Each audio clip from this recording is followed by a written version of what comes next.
बच्चों, तो ray optics का लेक्चर नंबर 10 और आज हम पढ़ने जा रहे हैं रिफ्रैक्शन ऑफ लाइट। तो आज तो रिफ्रैक्शन का फर्स्ट लेक्चर है। तो आज तो हम आपको इंट्रोडक्शन देंगे कि रिफ्रैक्शन क्या होता है, रिफ्रैक्टिव इंडेक्स क्या होता है, रिफ्रैक्टिव इंडेक्स का बढ़िया फील दिलाएंगे, उसके ऊपर कुछ न्यूमेरिकल लगाएंगे, फिर स्नेल्स लॉ पढ़ेंगे और स्नेल्स लॉ के 3-4 अच्छे सवाल प्रैक्टिस करेंगे। तैयार हैं आप? तो भाई जल्दी से कॉपी और पेन निकालो, नोट्स बनाना स्टार्ट करो। Yes, my name is Alakh Pandey and this is your and only yours beautiful सा चैनल फिजिक्स वाला। और क्या नहीं करना है, चूहे को मार के नहीं खाना, यानी इधर उधर के डिस्टरबेंसेस में नहीं फंसना है। निकाल लिया कॉपी पेन, हेडिंग लगाएं रिफ्रैक्शन। रिफ्रैक्शन तो लाइट की एक बड़ी इंपॉर्टेंट प्रॉपर्टी होती है रिफ्रैक्शन। लाइट की कुछ प्रॉपर्टीज आप पढ़ चुके हो, जैसे आपने सबसे पहले पढ़ा था कि light always travels in straight line. सही बात है तब तक सही है जब तक कोई ऐसा ऑब्स्टिकल ना आ जाए जिसकी साइज लाइट के वेवलेंथ के आसपास की हो, तब लाइट स्ट्रेट लाइन में ट्रेवल नहीं करती। खैर वो हमें वेव ऑप्टिक्स में देखना है, अभी तो हम मानेंगे light always travels in straight line. बहुत बढ़िया। दूसरा आपने पढ़ा reflection of light. Plane mirror में रिफ्लेक्शन हुआ, स्फेरिकल मिरर में हुआ, मिरर्स फॉर्मूला आया, वगैरह वगैरह सब लगाया। तीसरी इंपॉर्टेंट प्रॉपर्टी ऑफ लाइट आज हम शुरू करने जा रहे हैं, which is refraction of light. क्या होता है रिफ्रैक्शन? सबने पढ़ रखा है ना, बाहर जाओगे सब्जी अलग बता देगा। क्या? Bending of light rays when it passes from one medium to another medium with different optical density। ये भी लिखना इंपॉर्टेंट है। क्या? Bending of light when it passes from one medium to another medium with different optical density. जब light मान लो air से water में गई, वाटर से ग्लास में गई, एयर से डायमंड में गई, वगैरह वगैरह, किसी एक मीडियम से लाइट जब दूसरे मीडियम में प्रवेश करती है तो वो अपने रास्ते से भटक जाती है, बेंड हो जाती है, झुक जाती है। हाँ, कंडीशन क्या है? दोनों की डिफरेंट ऑप्टिकल डेंसिटी हो। अब ये क्या चीज है? मास डेंसिटी पढ़ा था। डेंसिटी जो होती है नॉर्मल, मतलब कोई चीज कितनी ठोस है, कितनी घनी है, वैसे ही होता है ऑप्टिकल डेंसिटी। जिस मीडियम में लाइट एकदम झम झम झम तेजी से निकल गई, मतलब वो रेयर मीडियम है। कौन सा रेयर? Optically rare. और जिस मीडियम में लाइट लड़ झगड़ रही है, धीमे धीमे मुश्किल से जा रही है, हम बोलेंगे वो डेंसर मीडियम है। कौन सा डेंसर? Optically denser medium. तो ये क्या है? Medium in which light travels slower, जिसमें धीमे चली, लड़ झगड़ के, इसको हम बोलते हैं ऑप्टिकली डेंसर मीडियम। अभी बताएंगे बेंडिंग ऑफ लाइट क्या है, अभी वो सब बताएंगे कि रेयर से डेंसर में bends towards the normal, denser से रेयर में बेंड्स अवे। अभी रुको, पहले ही समझो। दूसरा, medium in which light travels faster zoom, इसको हम बोलेंगे ऑप्टिकली रेयर मीडियम। भाई रेयर है मतलब डेंसिटी कम है, तो लाइट जूम से निकल गई। पर ये मास डेंसिटी से एकदम अलग है।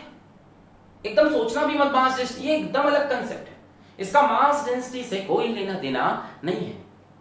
जिसमें लाइट धीमे धीमे चली है डेंस, जिसमें जूम निकल गई वो रेयर।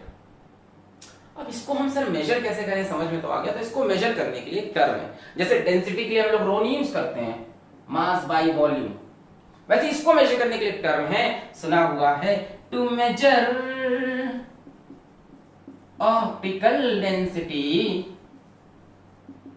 हमारे पास एक बहुत फेमस टर्म है which is refractive index. Refractive index से प्यार कर लो, क्योंकि अगले 10-11 लेक्चर में ये आपको देखना ही दिखना है। इसके लिए शॉर्ट फॉर्म में हम RI लिखेंगे कभी कभी, और सिंबल भी यूज कर सकते हैं म्यू। कई लोग N यूज करते हैं, कई लोग म्यू यूज करते हैं, डिपेंड करता है किसकी गर्लफ्रेंड का नाम किस लेटर से सॉरी म्यू से वैसे नाम भी क्या होगा, खैर एनीवेज हाँ, तो आते हैं म्यू पे। तो रिफ्रैक्टिव इंडेक्स है क्या, देखो जैसे जिसका रो जितना ज्यादा वो उतना ज्यादा ठोस या घना, उस तरह से जिसका म्यू जितना ज्यादा वो उतना ज्यादा ऑप्टिकली ठोस या घना जो भी बोलो, मतलब उसमें से लाइट उतना धीमे पास करेगी। म्यू की वैल्यू जितनी ज्यादा, लाइट की स्पीड उस मीडियम में उतनी कम, म्यू की वैल्यू जितनी ज्यादा उतना ज्यादा डेंस। सो म्यू का जो फॉर्मूला है वो है म्यू इज इक्वल्स टू सी बराबर वी, सी बराबर वी, सी बराबर वी, ये फॉर्मूला है। वेयर सी स्टैंड, अभी समझ लो, सही बता रहे कोई गलत नहीं। स्पीड ऑफ लाइट सबने जान रखा है, सी क्या होता है, स्पीड ऑफ लाइट होती है किसमें, इन एयर और वैक्यूम में, हमारे सिलेबस में दोनों को सेम मान लेते हैं। और वी है speed of light in that medium, speed of light in that medium. कौन सा मीडियम, अरे जिसका रिफ्रैक्टिव इंडेक्स निकाल लो, म्यू जिसका है। और म्यू क्या है, mu is the refractive index of medium, refractive index of medium. तो रिफ्रैक्टिव इंडेक्स ऑफ मीडियम देखा जाए तो एक ही चीज पे डिपेंड कर रहा, वी पे। अरे ये तो कांस्टेंट होता है, speed of light in air और वैक्यूम 3 × 10⁸, सिर्फ वी पे डिपेंड कर रहा है। अब जरा ध्यान से देखो, जिसका म्यू ज्यादा मतलब उसमें स्पीड ऑफ लाइट कम, और स्पीड ऑफ लाइट जिसमें कम है वो कैसा है, ऑप्टिकली डेंस। यही तो मैं बोल रहा था, म्यू की वैल्यू जितनी ज्यादा उतना ज्यादा डेंस मीडियम, लाइट की स्पीड उतनी कम। फील आया म्यू क्या चीज है, फील आया। म्यू एक कंपैरिजन फैक्टर है जो बताता है कि किसी मीडियम में जाने पर लाइट की स्पीड कितनी कम हो जाएगी एज कंपेयर टू लाइट की स्पीड इन एयर और वैक्यूम। जरा एक काम करते हैं, एग्जांपल लेते हैं और फील लेते हैं। देखो आता सबको एक फील क्या है, फील क्या है, जैसे मान लो दिया है refractive index of glass is 1.5। हाँ, तो इसका मतलब क्या है, यहां म्यू की जगह हमने रख दिया 1.5 is equals to C by V, या लिख सकते हो v is equals to C upon 1.5। v क्या है, speed of light in glass हो गया, इसका कितनी है, speed of light in air से 1.5 गुना कम। अब समझ गए, किसी मीडियम की रिफ्रैक्टिव इंडेक्स 2 है, इसका मतलब speed of light in that medium is 2 times lesser than the speed of light in air or vacuum। Refractive index आपको बताता है कि वो मीडियम कितना ज्यादा डेंस है as compare to air for light, light के ट्रैवल करने के लिए। किसी मीडियम का रिफ्रैक्टिव इंडेक्स है मान लो 3, किसी मीडियम का रिफ्रैक्टिव इंडेक्स है 3, यानी speed of light in that medium is 1/3 times of speed of light in air. अब फील आ गया, अब फील आ गया। Refractive index of any medium like water is 1.33। इसका मतलब है speed of light in water is 1.33 times lesser than speed of light in air. जितना ज्यादा रिफ्रैक्टिव इंडेक्स उतनी कम स्पीड ऑफ लाइट, जितना ज्यादा रिफ्रैक्टिव इंडेक्स उतनी कम speed of light in that medium as compare to air. तो घुमा फिरा के जो आप रिफ्रैक्टिव इंडेक्स निकाल रहे हो, ये किससे कंपेयर कर रहे हो, एयर से। जरा एयर की रिफ्रैक्टिव इंडेक्स देखो, refractive index of air, formula बोलो, mu is equals to C bye we. सी क्या भैया, speed of light in air और वैक्यूम सी। वी क्या है, speed of light in medium, medium क्या है इस बार, एयर ही ले लिया आपने, तो एयर में वी क्या हो जाएगा, फिर से सी हो जाएगा। हाय हाय, speed of light in that medium, medium ही एयर ले लिया, एयर में speed of light c, c c cancel, half. Air की रिफ्रैक्टिव इंडेक्स 1 मान ली और बाकी मीडियम की refractive index as compare to air निकाल ली। जैसे refractive index of glass is 1.5, यानी एयर से वो 1.5 गुना ज्यादा डेंस है फॉर लाइट, यानी लाइट की स्पीड ग्लास में एयर के कंपैरिजन में 1.5 गुना कम होगी। एयर से ज्यादा तो हो ही नहीं सकती, हमेशा कम हो जाएगी। एयर और वैक्यूम में the speed of light is maximum. तो ये जो रिफ्रैक्टिव इंडेक्स है ये किसके कंपैरिजन में है? एयर के। तो इस रिफ्रैक्टिव इंडेक्स को हम बोलते हैं एब्सोल्यूट रिफ्रैक्टिव इंडेक्स। एब्सोल्यूट मतलब किससे कंपैरिजन हो रहा है? एयर से। अब समझ में आ गया? मैं आपसे बोलूं रिफ्रैक्टिव इंडेक्स ऑफ डायमंड, हाय हाय सर दे दो, इज 2.4। हाँ, क्या समझ में आया कि डायमंड एयर के कंपैरिजन में 2.4 गुना ज्यादा डेंस है। किसके लिए? लाइट के लिए। यानी लाइट की स्पीड डायमंड में जाके 2.4 गुना कम हो जाएगी एज कंपेयर टू एयर। अच्छा, मुझे एक बात और बताओ, नोट कर लो पहले फिर बात करते हैं, काफी बातें हो गई, नोट करें पहले। एक बात आपसे मुझे पूछनी थी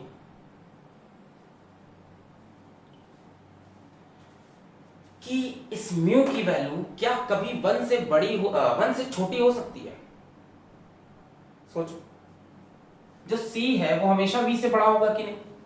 speed of light in air और vacuum is always greater than speed of light in any medium.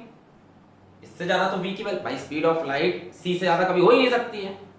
इसका मतलब c हमेशा v से बड़ा होगा, यानी म्यू की वैल्यू हमेशा 1 से बड़ी आएगी। जो मिनिमम वैल्यू है वो 1 है फॉर एयर, यानी absolute refractive index can never be less than 1। इसको समझ भी सकते हो, लाइट की स्पीड एयर में सबसे ज्यादा है, बाकी में कमी होनी है, तो ये वैल्यू हमेशा इससे बड़ी होगी। फील आ गया? What is refractive index? Refractive is a number, refractive index is a number which tells कि कोई मीडियम एयर से कितना ज्यादा डेंस है फॉर लाइट। ये नंबर बताता है कि speed of light in that medium कितने गुना कम हो जाएगी as compare to speed of light in air. Formula is c by v। आ गया फील? अब आते हैं वापस रिफ्रैक्शन पे, छाप लो पहले इतना। इसको हम लोग एब्सोल्यूट रिफ्रैक्टिव इंडेक्स बोलते हैं जब एयर से कंपैरिजन करते हैं। चलो भाई छाप लिया। हाँ, अब आते हैं भाई घिसी पिटी कहानी पे, क्लास 10th वाली। कौन सी? मतलब जब लाइट रेडियल से डेंसर में जाती है तो it bends towards the normal, जब डेंसर से रेडियल में आती है तो it bends away from the normal. Light bend क्यों होती है तो कोई बताएगा ही नहीं। हाँ sir, because light travels with different speed in different medium. हाँ, तो बेंड क्यों हुई? ये हम आपको वेव ऑप्टिक्स समझाएंगे कि लाइट एक्चुअली बेंड क्यों होती है, अभी हो ही नहीं सकता ये। हाँ, तो आते हैं, क्या था? हाँ, बेंडिंग ऑफ लाइट पे आते हैं। Bending of light. तो पहला पॉइंट लिखेंगे नहीं, बना देते। ये हमारा नॉर्मल, ये आई लाइट यहाँ पे इंसिडेंट हुई, नॉर्मल पहले बना देते मैंने, माफ करना। ये नॉर्मल बन गया, ये हो गया एंगल ऑफ इंसिडेंस। अगर बच्चों ये रेयर मीडियम है और ये डेंसर मीडियम है, कैसे पता चलेगा? इसका रिफ्रैक्टिव इंडेक्स μ1, इसका refractive index μ2 and it is given that μ2 is greater than μ1। ऐसे ही पता चलेगा, जिसका म्यू ज्यादा वो डेंसर। अगर लाइट रेयर से डेंसर मीडियम में आ रही है तो it will bend towards the normal.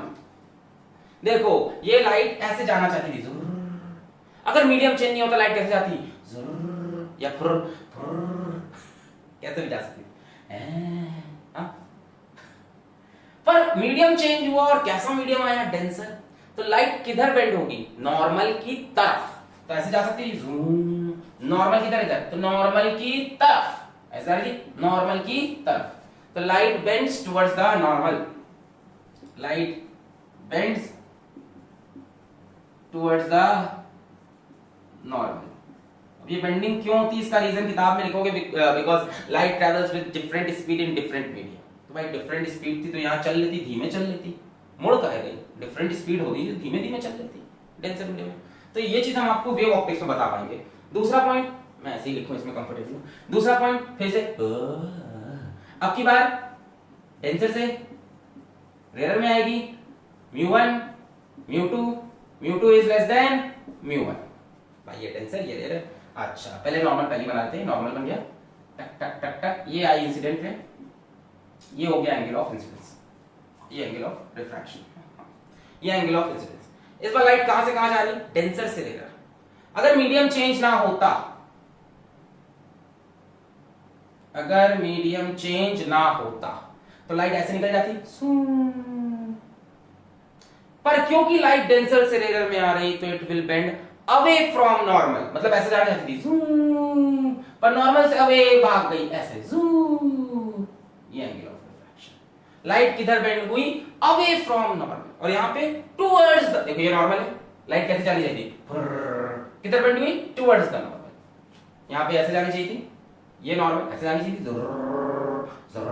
Normal ये बेंड्स अवे, नॉर्मल से दूर भाग गई। So light bends away from normal. तो अभी तो आप ये दो नियम याद कर लो कि ऐसा होता है जब लाइट रेयर से डेंसर में आती है तो ऐसे जाना चाहती थी, ये जाना चाहती थी, बेंड हो गई था।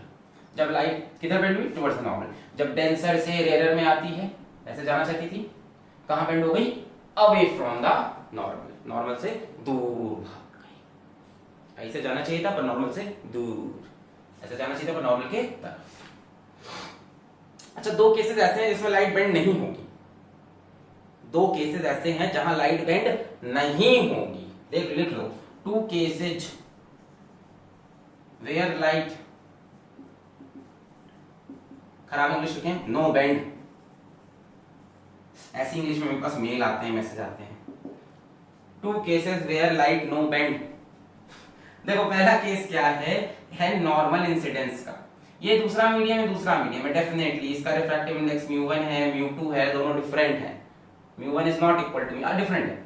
ये लाइट ने अगर ऐसे आपने मार दी, 90 डिग्री के एंगल पे आपने मार दी, यानी एंगल ऑफ इंसिडेंस कितना है? 90 नहीं 0। अरे भाई यही तो नॉर्मल बनाओगे पहले, नॉर्मल और इंसिडेंट रे के बीच में एंगल 0। अगर एंगल ऑफ इंसिडेंस 0 है तो एंगल ऑफ रिफ्रैक्शन भी 0 होता है और लाइट सीधी सीधी निकल जाती है विदाउट एनी डेविएशन। तो in case of normal incidence, याद रखेंगे, बड़ा इंपॉर्टेंट पॉइंट है, there is no bending of light. भले ही मीडियम अलग अलग हो, it is given that μ1 is not equal to μ2, medium अलग अलग है। अगर लाइट को 90 डिग्री पे मारा सरफेस पे, एंगल ऑफ इंसिडेंस 0 होगा, 90 नहीं। अरे भाई ये सरफेस ऐसे मारा 90 डिग्री पे, यहीं पे बनाओगे नॉर्मल, ये इंसिडेंट रे, इनके बीच का एंगल ऑफ इंसिडेंस कितना हुआ? 0। तो अगर एंगल ऑफ इंसिडेंस 0 है तो एंगल ऑफ रिफ्रैक्शन 0। दूसरा केस बड़ा ही नॉर्मल है, मान लो रिफ्रैक्टिव इंडेक्स μ1 है, μ2 है, लाइट ऐसे आके ऐसे निकल गई। मान लो ऐसा दे दिया हल्के फुल्के एग्जाम में कि ऐसे निकल गई, इसका मतलब क्या है? इसका मतलब है μ1 is equals to μ2। μ1 is equals, दोनों की रिफ्रैक्टिव इंडेक्स बराबर होगी। लाइट को समझ ही में नहीं आया, मीडियम बदल गया, भले ही दोनों मीडियम का कलर अलग हो, भले ही मटेरियल अलग हो, लाइट को इन सबसे लेना देना नहीं है, उसे देखना है क्या? रिफ्रैक्टिव इंडेक्स बराबर। अच्छा मान लिया दोनों सेम मीडियम, चलो जरूर। तो अगर ये गहरा होता, मतलब ये घना होता, μ2 is greater than μ1, bends towards the normal, rare होता, बेंड्स अवे फ्रॉम नॉर्मल। और अगर ये केस बन जाए तो चाहे गहरा हो चाहे हल्का हो, मतलब कहने का मतलब चाहे डेंस हो चाहे रेयर हो, सीधे ही चलेंगे। 90 डिग्री में मार दिया तो हम सीधे जाएंगे, और यहां पे भी सीधे। क्लियर? छाप। और बात करते हैं रिफ्रैक्टिव इंडेक्स के बारे में।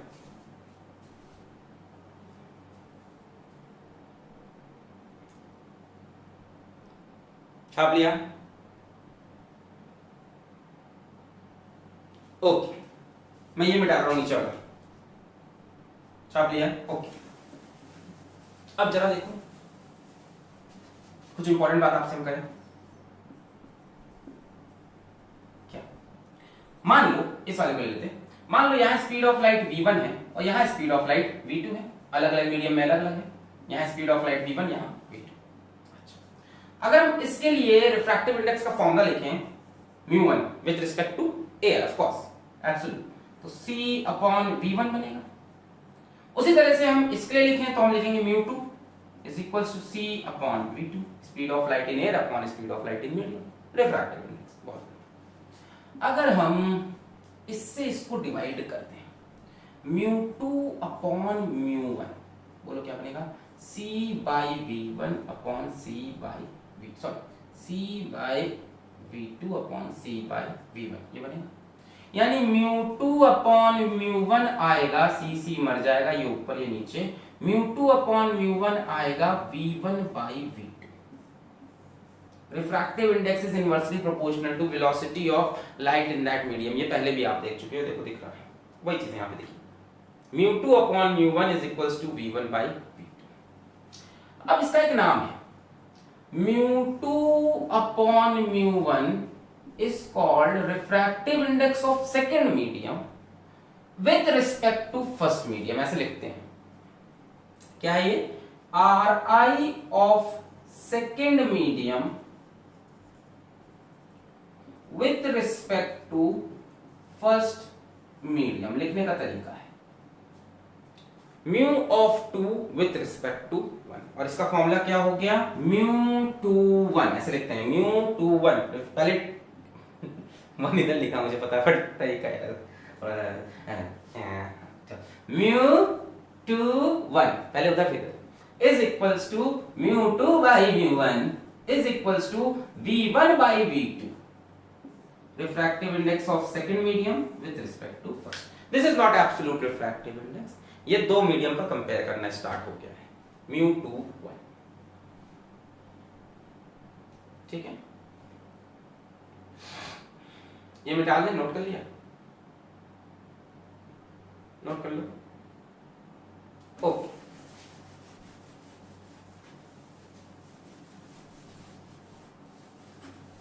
एक बात और सुनो भी,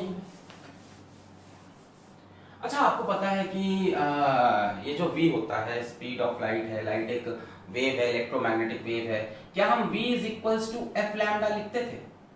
v होता था स्पीड ऑफ वेव, f होता था फ्रीक्वेंसी, लैम्डा होता है वेवलेंथ।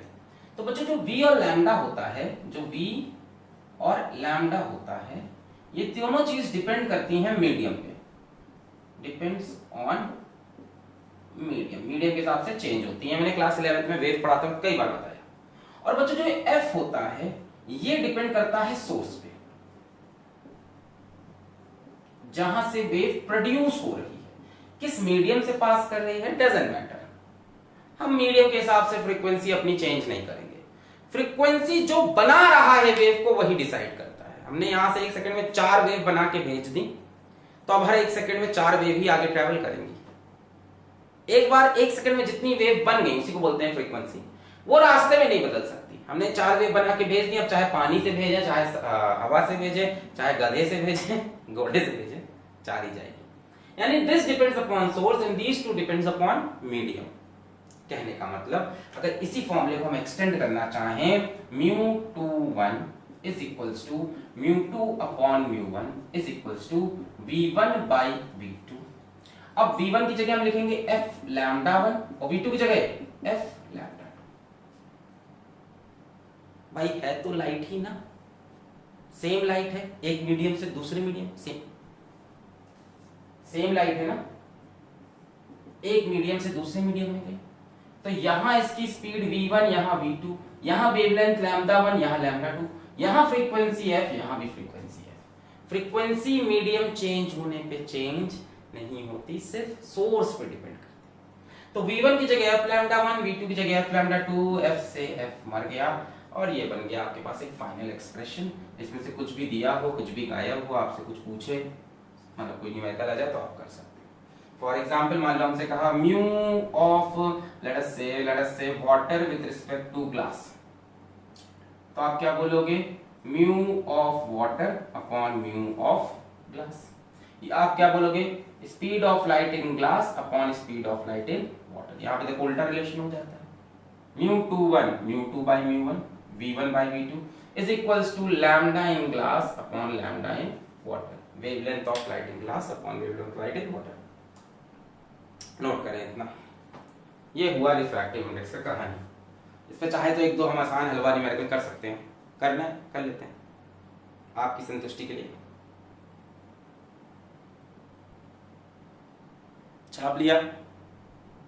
अरे तुम तो ठहरे परदेसी, साथ क्या निभाओगे, सुबह पहली गाड़ी से घर को लौट जाओगे, तुम तो ठहरे परदेसी, साथ क्या निभाओगे। सर आपने मिटा दिया, हम लोग गाना सुन रहे थे, आप पीछे जाके भी नोट कर सकते हो। और जो बच्चे चाहें वो हमारी वेबसाइट www.physicswalaalaghpande.com पर जाके इस लेक्चर के पीडीएफ नोट्स भी डाउनलोड कर सकते हैं। वहां आपको मिलेगा ढेर सारा स्टडी मटेरियल्स। चलो बहुत प्रमोशन हो गया, समझ गए। हाँ तो वापस आते हैं, कहाँ पे थे? हाँ सवाल नंबर 1। अगर हमसे कहता है speed of light in water is 2.25 into 10 to the power 8 meter per second and speed of light in some kind of glass is 2 into 10 to the power 8 meter per second। हमसे कहता है find करिए आप refractive index of water, refractive index of glass and refractive index of water with respect to glass. मान लो ये सवाल देता है refractive index of water, refractive index of glass and refractive index of ये refractive index of glass with respect to water. चलो जल्दी से कर दो हलवा, करें हम। चलो भाई इसमें तो समय ही नहीं देना। सॉल्यूशन पहला, रिफ्रैक्टिव इंडेक्स ऑफ वाटर कुछ नहीं दिया है तो किसके रिस्पेक्ट में होगा? जब इधर कुछ नहीं लिखा है तो मतलब एब्सोल्यूट, कुछ नहीं लिखा है तो एब्सोल्यूट क्या डाल दो? C by V, V किसमें? वाटर में। जब कुछ नहीं लिखा मतलब एयर के रिस्पेक्ट में, तो C कितना होता है? 3 into 10 to the power 8। नीचे क्या डाल दो? 2.25 into 10 to the power 8। ये दोनों मर गए, ये इसको 300/225 लिख सकते हैं। किससे कटेगा? 25 से ही कट जाएगा। 25 25 50, 25 2 50, 25 9 4, 3 4 12, 3 3 9, 4/3 1.33। रिफ्रैक्टिव इंडेक्स आई 1.33, यानी ये एयर के कंपैरिजन में 1.33 गुना ज्यादा डेंस है, लाइट की स्पीड को 1.33 गुना कम कर देगा। रिफ्रैक्टिव इंडेक्स ऑफ ग्लास की बात करें, कुछ नहीं लिखा मतलब एब्सोल्यूट है, तो C upon speed of light in glass. C is 3 into 10 to the power 8, speed of light in glass is 2 into 10 to the power 8। ये जौ मर गया, 3/2, आंसर इज 1.5। इन दोनों में से ज्यादा डेंस कौन है? ग्लास। देखो ना, speed of light in glass is less, ज्यादा घना। लास्ट पूछ रहा है refractive index of glass with respect to water. Simple, refractive index of glass upon refractive index of water. Refractive index of glass कितनी है? ये उठा लो 3/2। रिफ्रैक्टिव इंडेक्स ऑफ वाटर कितनी है? वो उठा लो 4/3। ये 3 ऊपर गया, 3 3 9, 4 2 8, 8 1 8। अरे रिफ्रैक्शन मतलब ये वैल्यूज कौन उठाया डेसिमल वाली? ये पता है ना, mu G W, refractive of glass with respect to water, तो म्यू जी बटे म्यू डब्ल्यू। हाँ तो म्यू जी कितना है? हैंग कर गया था सिस्टम। 3/2 और म्यू डब्ल्यू कितना है? 4/3। 3 ऊपर गया, 3 3 9, 4 2 8। अरे आसान लेक्चर से तेज भाग रहे। 8 1 8 10, 8 1 8 20, 8 2 16 40, 8 5 40, 1.125। सही है। 8 1 8 10, 8 1 8 20, 8 2 16 40, 1.125 is the refractance of glass with respect to water। Clear? ऐसे भी निकाल सकते थे, refractive index of glass with respect to water is refractive of glass upon refractive index of water. मान लो ये नहीं पता होता कि speed of light in water upon speed of light in glass, तो वाटर में 2.25 into 10 to the power 8, glass में 2 into 10 to the power 8। मान लो ये ना पता होता, मान लो सिर्फ ये दिया होता, तो ऐसे करते हैं, है ना? क्या फायदा? तो 10 नहीं कैंसिल, 225/200, तो 25 से काट दो, ये 9 ये 8 आ गया 1.125। क्लियर हो गया? ऐसे घटिया सवाल हम नहीं करेंगे आगे, और मिटा दें इसको। बहुत बढ़िया।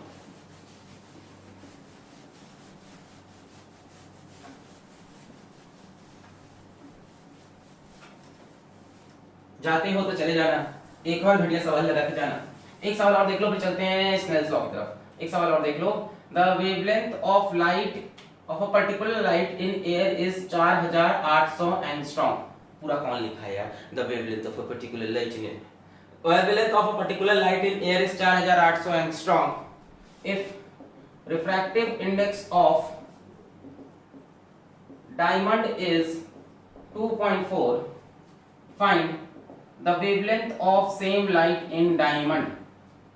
find the wavelength of same light in the diamond, करके दिखाओ। Like a diamond in the sky। हाँ बताओ।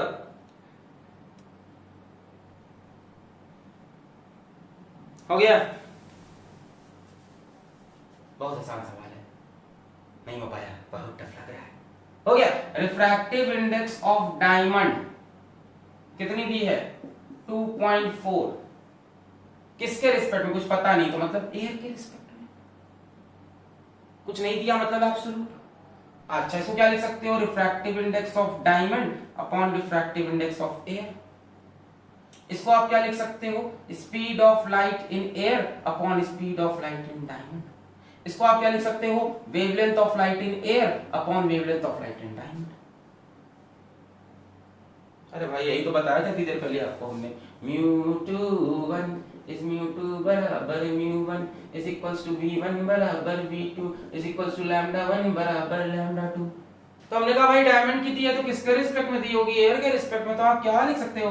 μd by μa, है ना? μda is equals to μd by μa is equals to va by vd is equals to lambda a by lambda d। ठीक है, μda पता है 2.4, lambda ए पता है 4800 एंगस्ट्रॉम, लैम्डा डी नहीं पता, निकाल लो। कितना ही घटिया सवाल था। 2.4 नीचे, ये पॉइंट हटा 0, 24 2 जा 48, 0 0 0 2000 angstrom is the answer. Clear? अब चलते हैं लॉज ऑफ रिफ्रैक्शन की तरफ, यानी जिसमें मिलेगा स्नेल्स लॉ। हो गया?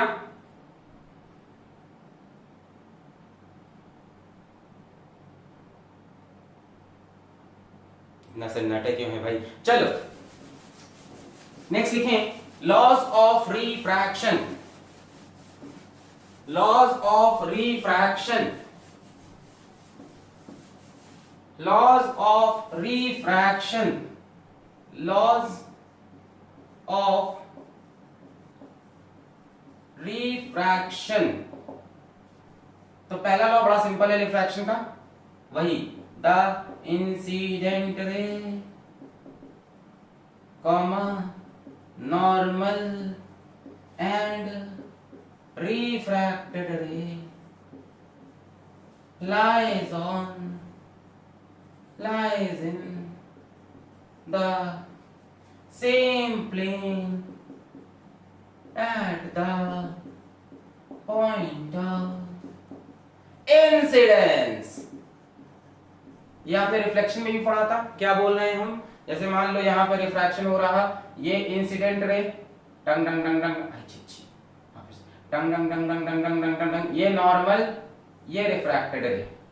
द इंसिडेंट रे, नॉर्मल एंड रिफ्रैक्टेड। भाई ये रिफ्रैक्टेड रे हो गई, रिफ्रैक्टेड रे, ये इंसिडेंट रे हो गई, इंसिडेंट, और ये नॉर्मल। ये तीनों ही रे पॉइंट ऑफ इंसिडेंस पे सेम प्लेन में होंगी। देखो ना, सब इस प्लेन में है। अगर ये एक प्लेन हो तो इसी में इंसिडेंट रे, ये प्लेन, ये प्लेन, ठीक है। तो इस प्लेन से देखो इंसिडेंट रे भी है, रिफ्रैक्टेड रे भी है और नॉर्मल भी है। ये देखो ये वाला जो प्लेन, इंसिडेंट रे भी इसी, ये प्लेन देखो ये तो इसी में इंसिडेंट रे, इसी में रिफ्रैक्टेड और इसी में नॉर्मल। क्लियर है? बड़ा सिंपल है। दूसरा लॉ बड़ा इंपॉर्टेंट है, which is also called Snell's law. Snell law, sir छोटे से स्नेल्स लॉ। स्नेल्स लॉ बड़ा बढ़िया लॉ है, जरा इसका फील लेते हैं स्नेल्स लॉ का। हा क्या है? एक मैं लंबी सी लाइन बनाता हूं, यहां मैं लिखूंगा मीडियम 1, यहां लिखूंगा मीडियम 2, इसको बोलता हूं μ1, इसको बोलता हूं μ2। यहाँ पे एक नॉर्मल बना लेते हैं, यहाँ पे एक नॉर्मल बना लेते हैं, यहाँ पे एक नॉर्मल बना लेते हैं। सर पहले ही नॉर्मल, अरे अब तो तुम बड़े हो गए, तुम्हें समझ में आ रहा है कि हाँ ठीक है रिफ्लेक्शन, हाँ भाई हाँ रिफ्लेक्शन कराएंगे, हाँ भाई बस वही। हाँ मान लो यहाँ से हम एक रे ऑफ लाइट लेके आए, यहाँ पे टकराई, एंगल ऑफ इंसिडेंस बना I1, मान लेते हैं डेंसर है, बेंड हुई towards the normal, angle of refraction बना R1। मान लो दूसरी रे लेके आए ऐसे, एंगल ऑफ इंसिडेंस बना I2, बेंड हुई, एंगल ऑफ रिफ्रैक्शन बना R2, bends towards the normal करा रहा है, डेंसर मान लिया। मान लो तीसरे लेके आया ऐसे, एंगल ऑफ इंसिडेंस बना I3, angle of refraction R3। हमने चेक किया कि यार क्या चीज ऐसी रिफ्रैक्शन में है जो सेम रह रही है या कोई फॉर्मूला मिल जाए। देखो जब रिफ्लेक्शन करा रहे थे तो एक चीज थी क्या, कंफर्म थी, चाहे प्लेन मिरर से हो, चाहे स्फेरिकल मिरर से हो, चाहे किचन में कटोरे से हो, चाहे कहीं से भी रिफ्लेक्शन हो, है ना, किसी के बॉल्ड सर से रिफ्लेक्शन हो, मेरा भी है, अपना ही मजाक रहा है, कहीं से भी रिफ्लेक्शन हो, तो angle I is equals to angle R. तो हम चाह रहे थे ऐसा ही कुछ रिफ्रैक्शन में भी मिले भाई, आई और आर का रिलेशन तो मिले भाई। मिरर में हम आपको बोलते हैं एंगल ऑफ इंसिडेंस 30 डिग्री, तो एंगल ऑफ रिफ्लेक्शन भी 30 डिग्री। यहां हम आपसे बोले 30 डिग्री, तो ये कितना नहीं पता, हम बोले 30 डिग्री, आप बोलोगे 30 से कम, हम बोले 60 डिग्री 60 से कम, हमने बोला 75 डिग्री 75 से कम, पर कितना? तो एक रिलेशन ढूंढने की कोशिश की गई, सीधा थोड़ी ना लॉ निकल आता है, पहले कोशिश की गई, बहुत सी चीजें सोची गई, सोचा क्या देखते हैं जरा कहीं I1 बाई R1 तो इक्वल ना हो रहा है I2 बाई R2 के, या ऐसा तो नहीं है कि ऐसा कुछ हो रहा हो कि I1 का स्क्वायर करें तो R1 आ जाए, है कच्चो किया गया कि I1 बाई 2 कर दे, तो मतलब बहुत कोशिश, समझ गए, डिफरेंट फॉर्मूले डिफरेंट एक्सप्रेशन लोग ट्राई कर रहे थे कि ये गुत्थी सॉल्व हो। रिफ्लेक्शन में I मिला तो R मिल जाता है, रिफ्लेक्शन में I के बाद R समझ ही में नहीं आ रहा। तो ढूंढते ढूंढते ढूंढते पता चला कि sine I1 upon sine R1 is equals to sine I2 upon sine R2 is equals to sine I3 by sine R3। अगर मीडियम का जो पेयर है वो सेम रहे, then the ratio of sine I by sine R remains constant. आप जो मर्जी I लगा दो, जो मर्जी I लगा दो, R ऐसा आएगा कि sine I by sine R की वैल्यू कांस्टेंट होगी। और बड़ी इंपॉर्टेंट बात यही है स्नेल्स लॉ, यही है स्नेल्स लॉ। और बड़ी इसमें खूबसूरत चीज ये हुई कि जो ये रेशियो है ना sine I upon sine R का, ये कांस्टेंट तो है ही, और ये इक्वल होने लगा μ2 अपॉन μ1 के, यानी ये इक्वल हो गया refractive index of second medium with respect to first. ऐसे याद नहीं करना, अब याद करने के लिए बताएंगे। ये है स्नेल्स लॉ, ये स्नेल्स लॉ है, ये उसके आगे की कहानी है। पहली चीज तो ये समझ में आई, आई कितना भी चेंज करो, कच्चो आई रख दो, आर भी उसी के हिसाब से कुछ कुछ चेंज होता जाएगा, पर जो sine I upon sine R का रेशियो है वो हमेशा μ2 बाई μ1 के बराबर आएगा। जब तक मीडियम चेंज नहीं करोगे तब तक sine i by sine r change नहीं होगा। That is the ratio of sine i to sine r remains constant for a given pair of medium,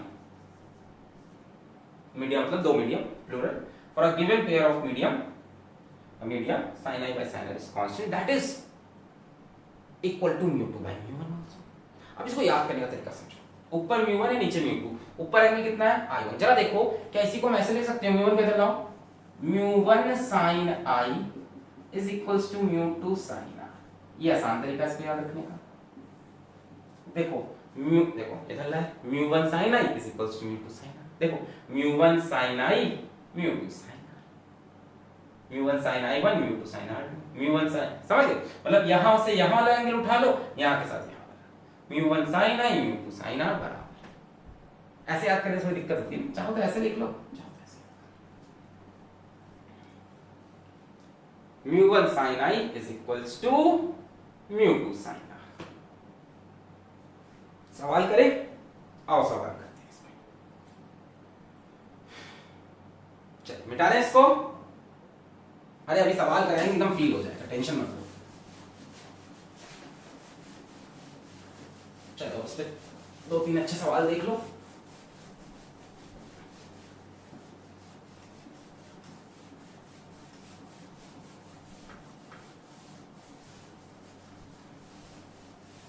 चलो तो सवाल है question number 1,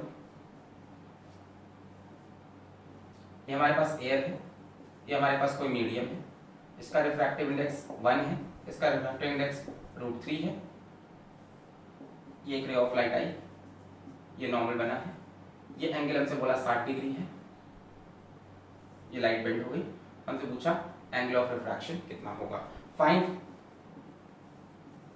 angle of refraction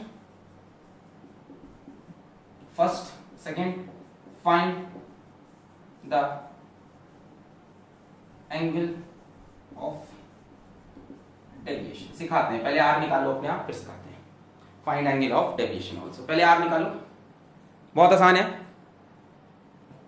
बहुत ही हलवा है। देखो यहां का म्यू उठाओ, इसका साइन, यहां का म्यू उठाओ, इसका sine. Mu of air into sine 60 is equals to mu of medium into sine r. इसका म्यू उठाओ, इसके साइन से मल्टीप्लाई करो, इसका म्यू उठाओ, इसके साइन। जहां का म्यू उठाओ वहीं के एंगल का साइन। बहुत ही simple, sine i by sine r खत्म। म्यू ऑफ एयर कितना है 1, sine 60 is √3/2। Mu of medium कितना है √3, साइन आर भी डोंट नो। √3 से √3 मर गया, 1/2 is equals to sine r. Definite सी बात है, आर की वैल्यू कितनी होगी 30 डिग्री। क्लियर हो गया भाई। साइन आर इज हाफ, तो कितना होगा 30 डिग्री होगा, तभी साइन 30 हाफ आया होगा, तो आर इज 30 डिग्री। चलो ये बात तो समझ में आ गई, बड़े सिंपल से स्नेल्स लॉ लगाया आपने। अब आया एंगल ऑफ डेविएशन, ये क्या होता है समझते हैं। अगर मीडियम चेंज नहीं होता तो ये लाइट रे ऐसे जाती। अगर मीडियम चेंज नहीं होता तो ये लाइट रे बिल्कुल ऐसे जाती, पर मीडियम चेंज होने से ये लाइट डेविएट हो गई। कितना डेविएट हुई, इतना। मीडियम चेंज से लाइट रे इतना डेविएट हुई टुवर्ड्स द नॉर्मल, तो इसको हम बोलते हैं डेविएशन डेल्टा। कितना हुआ डेविएशन आओ देखते हैं बच्चों। ये 60 डिग्री है और ये कितना आ गया है 30 डिग्री आ गया है, तो ये कितना हो जाएगा, मेरे ख्याल से ये भी 30 डिग्री हो जाएगा है। ध्यान से देखो, ये 60 डिग्री, तो ये पूरा भी तो 60 डिग्री होगा। ये 60, तो ये 60 में से 30 गया तो कितना डेविएट हुआ 30 डिग्री। तो कितना डेविएशन है 30 डिग्री। आप अगर सिंपल प्लेन सरफेस पे रिफ्रैक्शन हो रहा है तो आप डेविएशन का आंसर I - R के मॉड से निकाल सकते हो, बट कहां पे लगाना, सिर्फ प्लेन सरफेस पे। कर्व वगैरह पे कहानी नहीं चलेगी, सिचुएशन के हिसाब से देखना पड़ता है। किताबों में फॉर्मूला लिखा है बट यहाँ वैलिड है, हर जगह वैलिड हो तरीका नहीं। तरीका यही है, समझो पूरा कि ये 60 डिग्री था तो ये 60 हुआ, फिर 30 गया, फिर कितना लाइट रे यहां से यहां आ गई, 60 पे जा रही थी 30 पे आ गई, मतलब कितना बढ़ गई। यहां तो इत्तेफाक से आंसर इससे भी आ जाएगा, 60 - 30 इज इक्वल्स टू 30 डिग्री। एक और सवाल दें।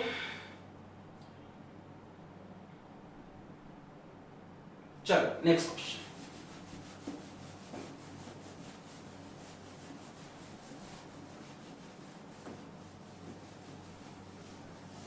चलो क्वेश्चन नंबर 2।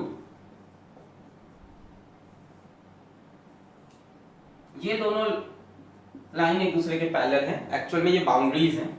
यहां पे कोई मीडियम 1 है, यहां पे कोई मीडियम 2 है, और यहां पे वापस मीडियम 1 है। ठीक है, मीडियम 1 मीडियम 2 वापस मीडियम 1 पे आ गया। ये कोई लाइट रे है, ऐसे पड़ी यहां पे, ठीक है।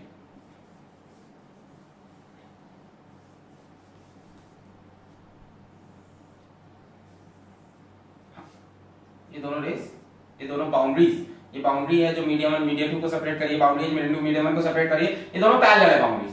यहां पे एक लाइट रे आई ऐसे पड़ी, ये नॉर्मल बना, ये एंगल ऑफ इंसिडेंस हमको दिया आई, यहां से लाइट बेंड हुई ऐसे, फिर यहां पे फिर नॉर्मल बना, और यहां से लाइट ऐसे बेंड हुई, और ये एंगल को हमने बोला ई। हमसे पूछा फाइंड ई, ऑप्शन दे रहे हैं हम आपको, I/2, I, 2I, I + 30 degree.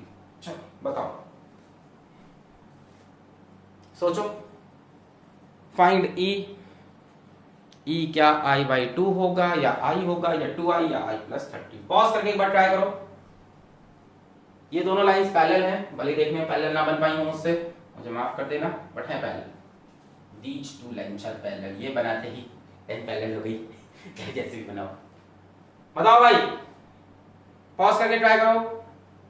1 2 3 4 भाई कर लिया कर लिया कर लिया, हाँ भाई कर लिया। आ जाओ, मान लेते हैं इसका रिफ्रैक्टिव इंडेक्स μ1, इसका रिफ्रैक्टिव इंडेक्स μ2, इसका रिफ्रैक्टिव इंडेक्स μ3, ना रे μ1, दोनों मीडियम क्या है सेम, μ1 μ2 μ1। अच्छा ये I पे यहां टकराया, झुका, इसको बोले R। अच्छा ध्यान से देखो, ये एंगल R हुआ तो ये एंगल भी R होगा, देखो ऐसे, ये एंगल R तो ये भी तो R होगा, बोलो बोलो, टक टक टक टक टक टक, एक टीयू टक टक टक टक टक टक टक, ये R तो ये भी तो R होगा, Z बन रहा है कि नहीं, ये R तो ये R, ठीक है। और ये इस सरफेस पे स्नेल्स लॉ लगाते हैं, यहां से μ1 sin I, इधर का म्यू इधर का sine angle is equals to, यहां से μ2 sin R, इस सरफेस पे लगाएंगे μ1 sin I μ2 sin R। फिर और इस सरफेस पे लगाते हैं, यहाँ पे लाइट यहां से यहां आ रही, कोई दिक्कत नहीं, पता है साइन आई साइन आर सब भ्रम है। म्यू उठाओ, एंगल का साइन उठाओ, कौन सा एंगल जो नॉर्मल से बना रही हो रे, जो नॉर्मल से बना रही हो रे उसका साइन और रिफ्रैक्टिव इंडेक्स उठाओ, बाकी साइन आई साइन आर सब भ्रम है। आ जाओ यहां पे लगाओगे μ2 sin r, μ2 जो नॉर्मल से एंगल बना साइन आर, जहां पे रिफ्रैक्शन हो रहा वहां पे लाइट रे, जहां पे रिफ्रैक्शन हो रहा वहां पे लाइट रे नॉर्मल से जो एंगल बना है उसका साइन लो, साथ में refractive index is equals to, इस तरफ नॉर्मल से एंगल है E, रिफ्रैक्टिव कितनी μ1 sin।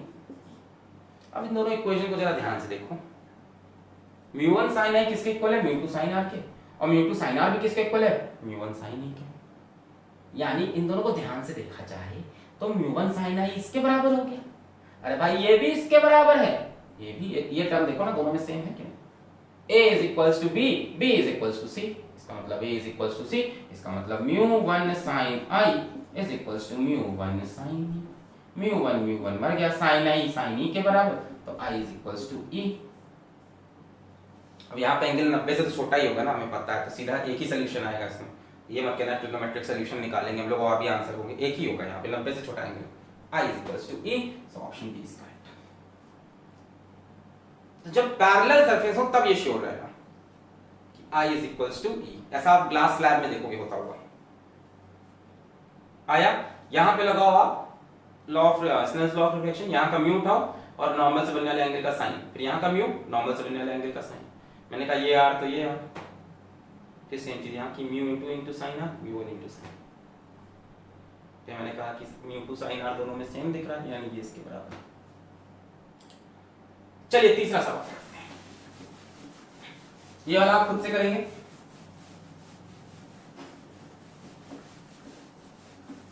पक्का? चलो देखते हैं कितने लोग सही कर पाते हैं।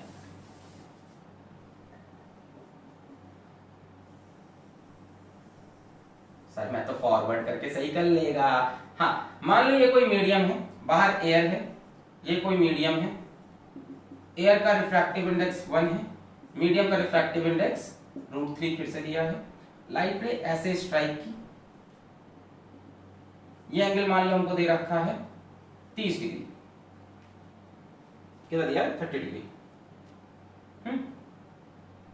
हाँ ठीक, ये नॉर्मल है और ये रेयर से डेंसर जा रही तो बेंड होगी टुवर्ड्स द नॉर्मल। देखो लाइट रे ऐसे जानी चाहिए थी, ऐसे जानी चाहिए थी, है कि नहीं, पर ये रेयर है, ये डेंसर है, तो बेंड होगी टुवर्ड्स द नॉर्मल। और नॉर्मल कहां बनता है, हाँ ये चीज याद रखना, जब भी कोई स्फेरिकल सरफेस हो, सर्कुलर सरफेस, जैसे स्फेरिकल है ये, तो नॉर्मल हमेशा सेंटर से पास करता हुआ बनता है, यानी इस जगह पे जब नॉर्मल बनाओगे तो ये नॉर्मल इस पॉइंट पे, इस सरफेस पे नॉर्मल बनाओगे, कहां से पास करेगा, सी से। ऐसे मान लो ये हमने कई बार बताया, मान लो लाइट ऐसे स्ट्राइक की, आपको यहाँ पे नॉर्मल बनाना है ना, यहाँ लो स्ट्राइक की, यहाँ नॉर्मल बनाना है, तो नॉर्मल किससे पास करना चाहिए, सेंटर ऑफ कर्व, ऐसा सेंटर ऑफ स्फीयर से। मान लो लाइट ऐसे स्ट्राइक की, तो यहाँ पे आप नॉर्मल बनाओगे कि नहीं, लाइट स्ट्राइक की नॉर्मल बनाओगे, नॉर्मल कहां से पास करेगा, हमेशा सेंटर से, ठीक है, छोटी छोटी बातें बताते हैं। तो ये पास किया, अब इसके बाद लाइट किधर बेंड होगी, टुवर्ड्स नॉर्मल, तो लाइट ऐसे मान लो बेंड हो गई, फिर यहाँ पे लड़ी, फिर से मीडियम चेंज हो रहा है, जैसे मीडियम चेंज होगा क्या बनाओगे, समझते जाओ यार छोटी छोटी बात। जैसे यहाँ पे लड़ी एक मीडियम से दूसरे में जा रहा था तो क्या बनाया, नॉर्मल, नॉर्मल कहां से पास करता है, सेंटर से। देखो लाइट ऐसे टकराई, हमें यहाँ पे क्या बनाना पड़ेगा, नॉर्मल। नॉर्मल कहाँ से पास करता है, सेंटर से। फिर बेंड होके ऐसे गई, यहाँ पे अब फिर क्या बनाना पड़ेगा, नॉर्मल। कहाँ से पास करेगा, सेंटर से। ये अब जा रही है डेंसर से रेयर, भाई वहां तो फिर रेयर है, तो कहाँ बेंड होगी, अवे फ्रॉम द नॉर्मल। तो ऐसे जा रही थी, देखो ऐसे जा रही थी लाइट ए, ये जा रही थी नॉर्मल से अवे बेंड हो जानी चाहिए, ए ऐसे बेंड हो गई। नहीं समझे, ये लाइट रे जा कैसे रही थी, पहले ऐसे समझो, ये जा रही थी, अगर मीडियम चेंज नहीं होता तो ये ऐसे जाती, पर रेयर डेंसर से रेयर गई, डेंसर से रेयर तो bends away from the normal, तो बेंड हो गई। खैर इतनी बातें मुझे करनी ही नहीं थी आपसे, मुझे तो आपसे इस ई की वैल्यू पूछनी है, जो बात है साफ। तो फाइंड ई, ऑप्शन है आपके पास, e is 30 degree, e is 45 degree, e is 60 degree, या ई इज 90 डिग्री। चलो ट्राई करो, लास्ट क्वेश्चन आज का, खुद से करना चाहिए आपको ये, पॉज करके। हो गया, पॉज करें वीडियो को, हो गया,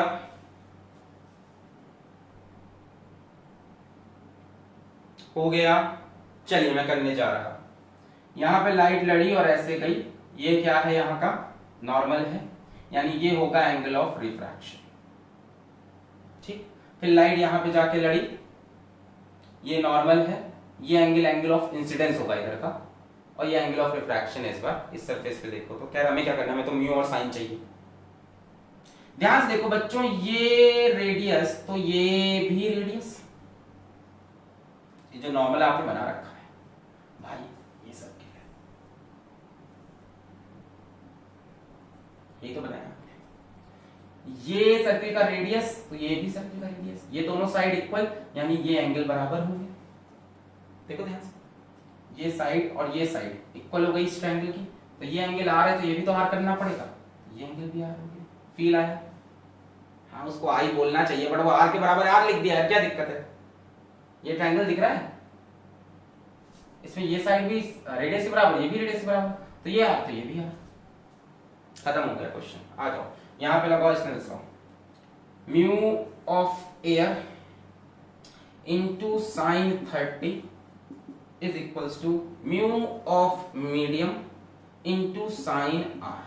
सॉल्व मत करो, कुछ वैल्यू मत रखो, रुक जाओगे, रुक जाओ। Mu of medium into sine r, भाई ये इसी का साइन लेंगे ना जो नॉर्मल से। अच्छा यहां का हो गया काम, फर्स्ट। सेकंड सरफेस पे आ जाओ, यहां पे क्या लगेगा, mu of medium into sine r is equals to, बाहर क्या है air, mu of air into sine e, mu of medium into sine r, normal से जो एंगल बनाया लाइट ने उसका साइन, और इस तरफ आने पे नॉर्मल से एंगल ई है, और म्यू ऑफ एयर। फिर वही बात हुई, देखो म्यू ऑफ साइन आर दोनों में दिख रहा है, ए इज इक्वल्स टू बी। ये इत्तेफाक है, हर क्वेश्चन में हो जरूरी, तुम लोग कहोगे हर क्वेश्चन में ऐसे ही कर देना, नहीं देखना पड़ेगा, हो सकता है वैल्यू भी रखनी पड़े भाई, हो सकता है दोनों इक्वेशन, चलो एक बार कर देते हैं, दोनों को एक दूसरे से डिवाइड करना पड़े, क्या पता डिवाइड करना पड़े। तो इसको मैं थोड़ा इस तरह से लिख लेता हूँ, mu a sine e is equals to mu m sine r, ऐसे भी लिख सकते हैं, mu a sine e is equals to mu m sine r, कोई फर्क नहीं किधर से लिखो, म्यू और साइन ले दो, इसको इससे डिवाइड कर दो, ये कैंसिल हो जाएगा, यानी mu a sine 30 upon mu m sine e is equals to 1, ऐसे करना हमेशा डिवाइड करके। यहां से देखो क्या होगा, mu a sine 30 is equals to mu m sine e, ये आएगा। म्यू एम कहां से आ रहा है, गलत लिखा है ना कुछ, हाँ क्या लिखा है, यहां पे लगाएंगे तो क्या लिखेंगे, mu m into sine r is equals to mu a into sine E.